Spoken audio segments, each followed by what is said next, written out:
میں سوشیالوجی کے طالب علم کی طرح سوچنے لگا کہ جب انسان نے سوسائٹی کو تشکیل دیا ہوگا تو یہ ضرورت محسوس کی ہوگی کہ فرد علیحدہ علیحدہ مطمئن زندگی بسر نہیں کر سکتے۔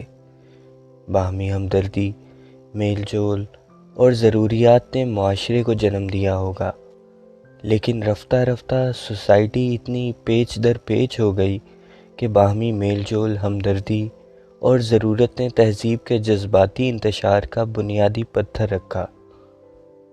جس محبت کے تصور کیے بغیر معاشرے کی تشکیل ممکن نہ تھی، شاید اسی محبت کو مبالغہ پسند انسان نے خدا ہی سمجھ لیا اور انسان دوستی کو انسانیت کی معراج ٹھہرایا۔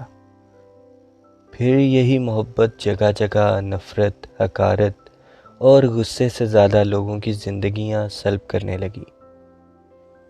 محبت کی خاطر قتل ہونے لگے، خودکشی وجود میں آئی، سوسائٹی اغوا سے، شب خون سے متعارف ہوئی۔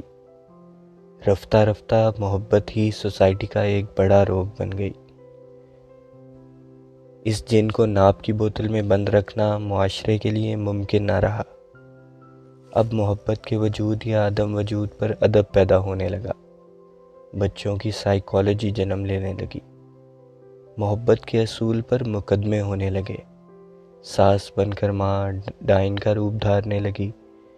معاشرے میں محبت کے خمیر کی وجہ سے کئی قسم کا ناگوار بیکٹیریا پیدا ہوا۔ محبت نفرت کا سیدھا سادہ شیطانی روپ ہے۔ محبت سفید لباس میں ملبوس عمر و عیار ہے، ہمیشہ دو راہوں پر لا کھڑا کر دیتی ہے۔ اس کی راہ پر ہر جگہ راستہ دکھانے کو صلیب کا نشان گڑا ہوتا ہے۔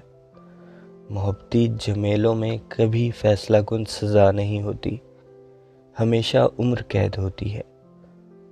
جس معاشرے نے محبت کو علم بنا کر آگے قدم رکھا، وہ اندر ہی اندر اس کے انتظار سے بری طرح متاثر بھی ہوتی چلی گئی۔ جائز و ناجائز محبت کے کچھ ٹریفک رولز بنائے، لیکن ہائی سپیڈ معاشرے میں ایسے سپیڈ بریکر کسی کام کے نہیں ہوتے، کیونکہ محبت کا خمیر ہی ایسا ہے۔ زیادہ خمیر لگ جائے تو بھی سوسائٹی پھول جاتی ہے، کم رہ جائے تو بھی پپڑی کی طرح تڑک جاتی ہے۔